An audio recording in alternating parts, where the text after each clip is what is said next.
kita akan mulai perkuliahan setelah UTS ini. Nah, kemarin kita sudah sampai di potensial listrik ya. Potensial listrik itu berbarengan dengan materi kapasitor, di mana kapasitor ini untuk menyimpan muatan listrik. Nah, sekarang kita akan masuk ke rangkaian seri dan paralel.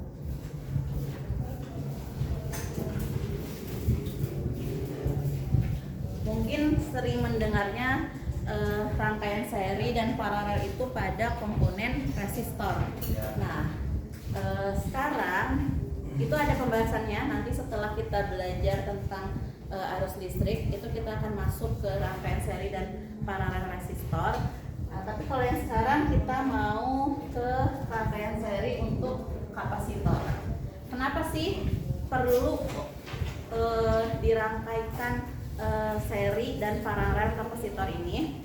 Kita kemarin belajar bahwa C sebagai lambang dari kapasitor, di mana kapasitor ini punya fungsi untuk menyimpan muatan. Tadi sudah saya singgung ya. Kapasitor itu fungsinya untuk menyimpan muatan listrik. Di realnya kita kapasitor ini berbentuk suatu komponen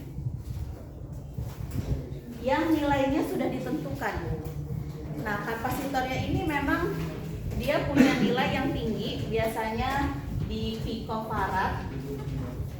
Farad itu adalah satuan dari kapasitor, atau juga dia di mikro, picofarad atau mikrofarad ya. Biasanya gini tulisannya PV atau μV, picofarad, mikrofarad. Nanti kalau di praktikum fisika kalian sampai ke modul yang ini, kalian akan bisa lihat di kepala kapasitornya ini akan tertera berapa nilainya. Nah, sedangkan di luaran kalau kita mau beli komponen listrik termasuk kapasitor, dia hanya menyediakan nilai 133 nilai kapasitor. Jadi kalau kita mau buat suatu rangkaian elektronik, kan pasti kita membutuhkan kapasitor untuk menyimpan muatan listrik. Seperti yang saya sebutkan sebelumnya, itu kalau kita bikin baterai, itu kan salah satunya di dalamnya ada kapasitor. Nah, terus baterai juga macam-macam, dari smartwatch, terus power bank dan lain-lain. Mau sekarang juga ada kipas elektrik ya, itu kan punya daya tampung yang berbeda-beda. Ada yang 10.000 MHz, terus juga mega hours, ada yang 20.000 dan lain sebagainya. Nggak hanya untuk kebutuhan itu saja, untuk kebutuhan yang lain mungkin ada nilai kapasitor yang tidak ada di pasaran.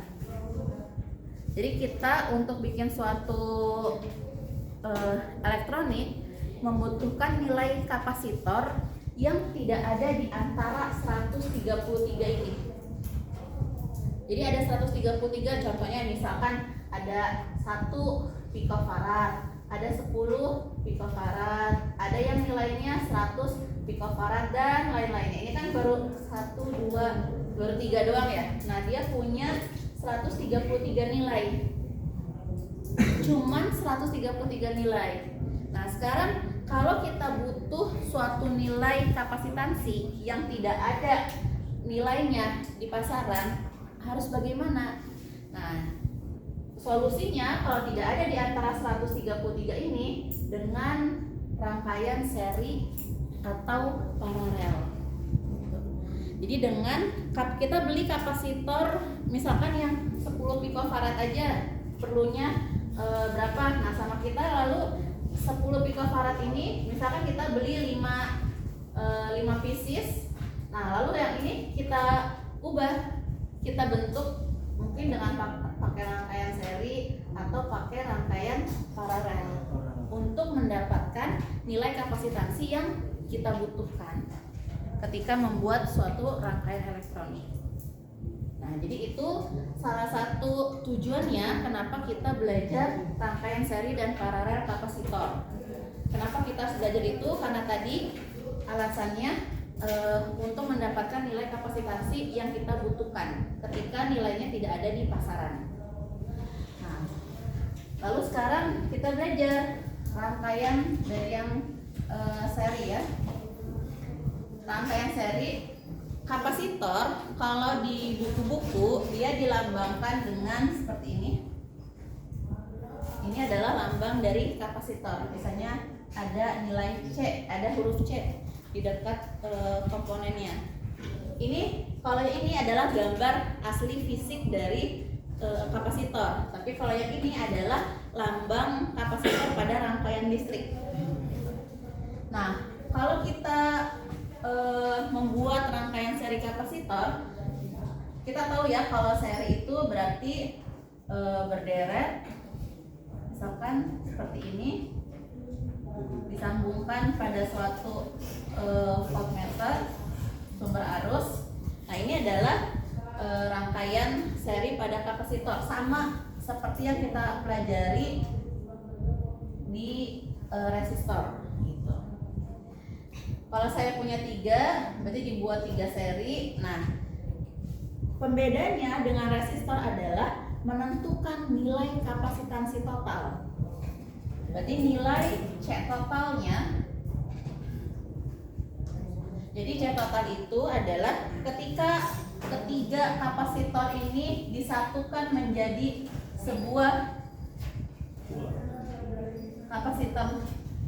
Nah, jadi kalau dia dari 3, kalau kita gabungkan, dia itu punya nilai berapa sih gitu. Nah, ini adalah C total. Nah, C total pada rangkaian seri itu nilainya adalah 1/C1 ditambah 1/C2 dan seterusnya. Jadi kalau punya 5 berarti sampai C5. Kalau punyanya cuma 3 berarti sampai C3. Jadi nilainya adalah 1/, untuk rangkaian seri. Karena perhitungan nilai kapasitor dengan resistor itu terbalik antara rangkaian seri dan paralelnya. Jadi nggak sama. Misalkan kalau ada yang ingat nggak kalau mencari resistor total ngitungnya gimana? Soalnya kan itu dasar ya, mungkin di waktu SMA di bangku sekolah nyari R resistor seri, R total dari rangkaian seri. Ada ingat nggak? Dijumlahkan R1 plus R2 plus seterusnya. Beda kan kalau ini sama-sama rangkaian seri tapi beda komponen. Kalau yang kapasitor 1/C, tapi kalau yang resistor itu langsung ditotalkan. Oke. Sekarang kita masuk ke paralel. Nah, kalau paralel